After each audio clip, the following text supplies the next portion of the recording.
Hello everyone, welcome to Shri Dashmesh coaching centre. आज हम एक 12th क्लास का टॉपिक कर रहे हैं जिसका नाम है reconstitution of partnership, that is change in profit sharing ratio. ये हमारा सेकंड चैप्टर है।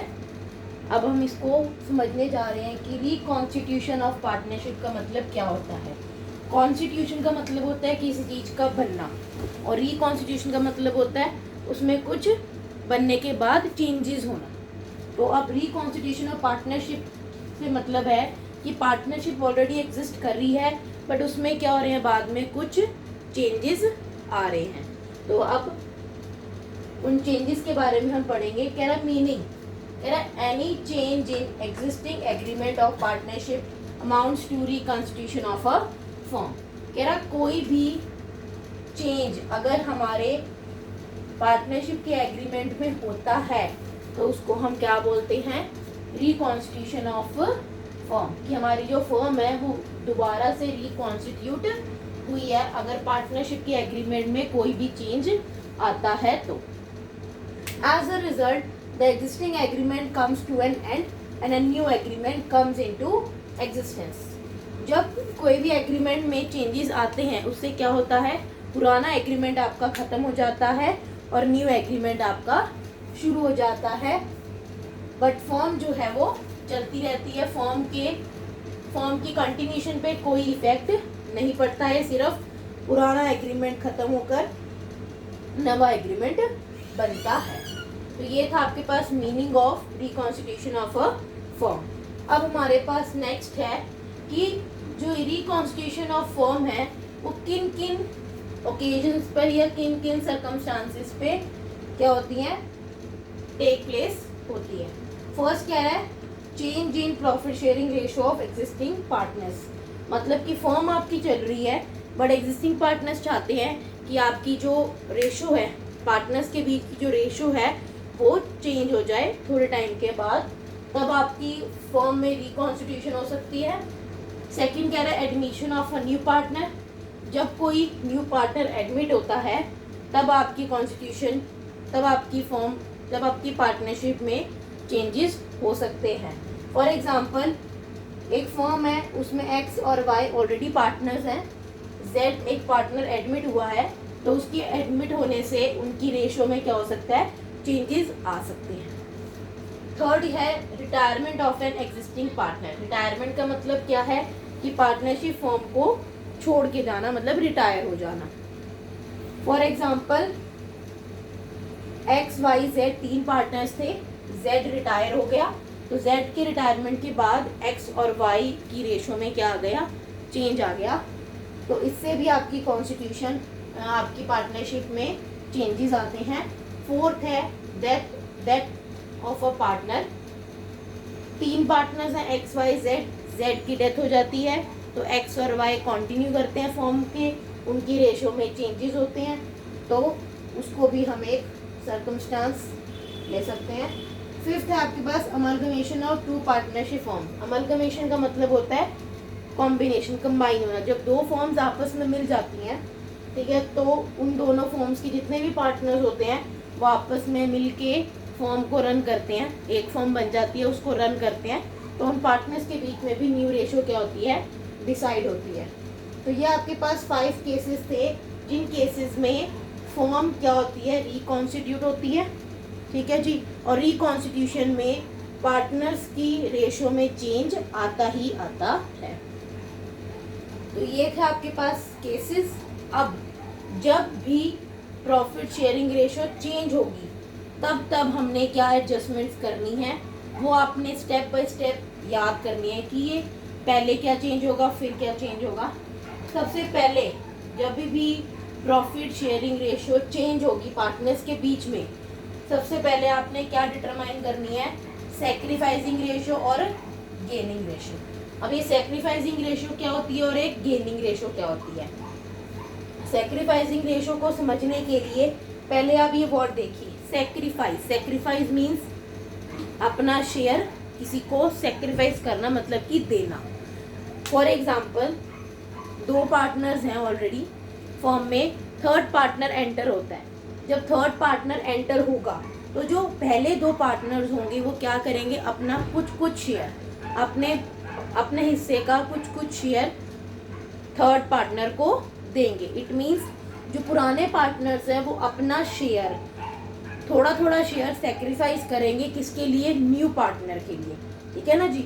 तो सेक्रीफाइसिंग रेशो किसके लिए निकलती है, जो ऑलरेडी पार्टनर्स होते हैं और नवे पार्टनर को अपना शेयर देते हैं।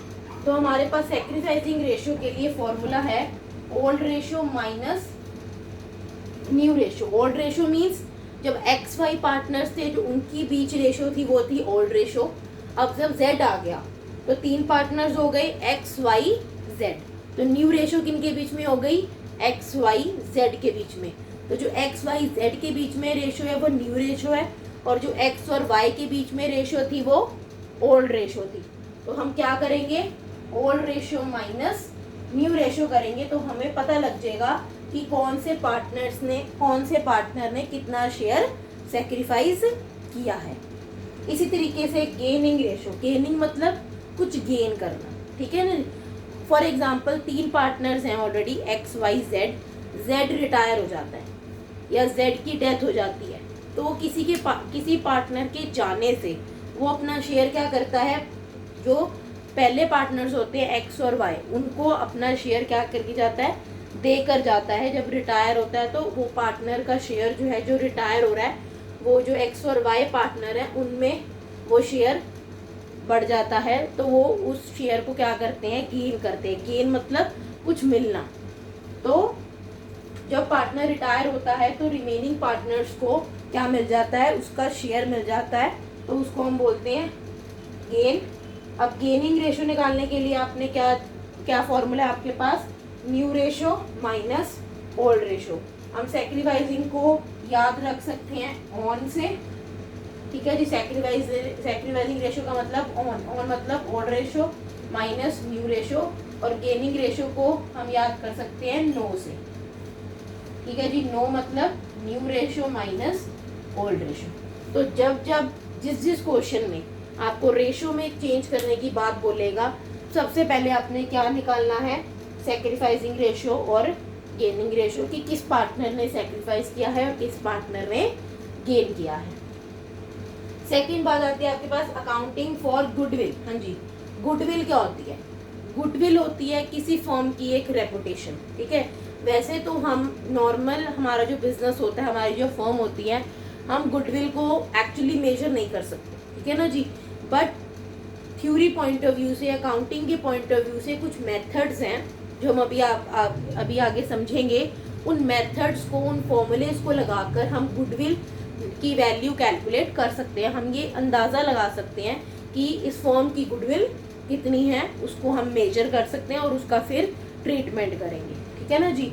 उसका जो ट्रीटमेंट होगा वो आपको समझाया जाएगा, अकाउंटिंग फॉर गुडविल। तो ये आपके पास 5 ट्रीटमेंट्स हैं, ऐसे एक एक करके, जैसे सेक्रीफाइसिंग और गेनिंग रेशो का मैं आपको ऑलरेडी बता चुकी हूँ, ऐसे ये एक एक करके आपको इनके ट्रीटमेंट बताएंगे कि गुडविल का ट्रीटमेंट क्या होता है। ठीक है ना जी। फिर उसके बाद बताएंगे accounting treatment of reserve and accumulated profit. Reserves क्या होते हैं, रिजर्व्स होते हैं जो हमारी फर्म ने कुछ टाइम, जैसे फर्म के कुछ प्रॉफिट्स जो है वो थोड़े थोड़े जुड़ते रहते हैं, तो फर्म क्या बनाती है, अपना एक रिजर्व बनाती है जिसमें अपने सारे प्रॉफिट्स को इकट्ठा करती रहती है, तो उसको हम बोल सकते हैं रिजर्व एंड एक्यूमुलेटेड प्रॉफिट। तो जब भी रेशो चेंज होती है तो इनका कुछ ना कुछ ट्रीटमेंट करना होता है, ये हम आपको फर्दर इसका ट्रीटमेंट आपको बताएंगे। फोर्थ है आपके पास accounting for revaluation of assets and liabilities. Revaluation, valuation का मतलब होता है वैल्यू लगाना, और रीवैल्यूएशन का मतलब होता है दोबारा से वैल्यूज को रिकैलकुलेट करना। इट मीन्स कुछ टाइम पीरियड के बाद जो आपकी पुरानी एसेट्स या लायबिलिटीज होती है उनकी वैल्यू में चेंजेस आ जाते हैं। जरूरी नहीं है कि आपने जो एसेट 4 साल पहले 10 लाख रुपए की खरीदी थी उसकी वैल्यू आज भी 10 लाख रुपए है, ऐसा तो नहीं है। ठीक है ना जी।